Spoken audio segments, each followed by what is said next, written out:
book, Academic Repression, is a book that I co-edited with Professor Steve Best at the University of Texas at El Paso, he's a very famous animal rights activist as well as critical theorist, and Anthony Nocella, who's a doctoral student in New York State.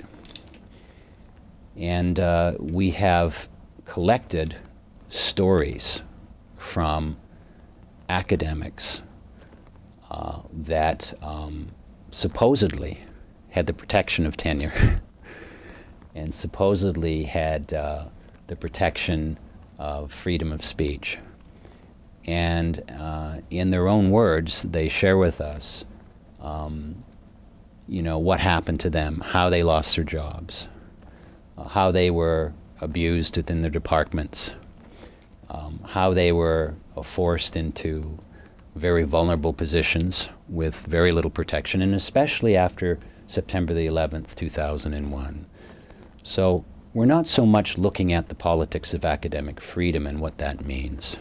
We're looking at the reality and consequences of academic repression, the reality of it, and how, you know, tenure really is insufficient these days to really protect the kind of critical education that we as the editors feel is needed at this historical moment, especially during the crisis of capitalism. You know, so the critical education, education for critical consciousness, education for, you know, social justice and economic justice can't be legitimately pursued. It can be pursued up to a point.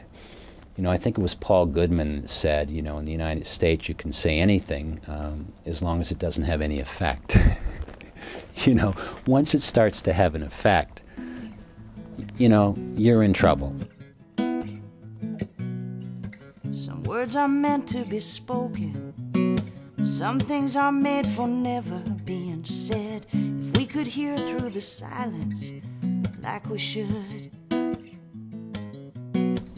And so we've got Ward Churchill as a contributor, we've got Bill Ayers, we've got Henry Giroux, we've got Howard Zinn, that document university life in a way that people need to understand, because it's, you know, you recognize that academic freedom only goes so far. But then there's question of judgment and knowing when to simply walk away, leaving us room to be misunderstood.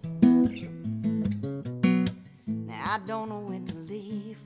Universities are one of the few remaining spaces in the so-called public sphere where alternative and oppositional discourses are given a fair hearing, are debated, are analyzed, and where we can have a kind of reciprocal, participatory, you know, dialogue, you know, among professors and students around important issues that don't often get a fair hearing in the corporate media, and certainly in the public square.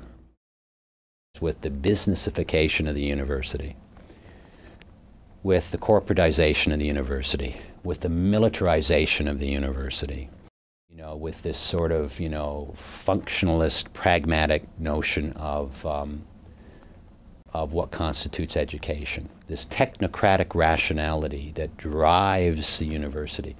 All of these things, you know, really sounds the death knell of public education.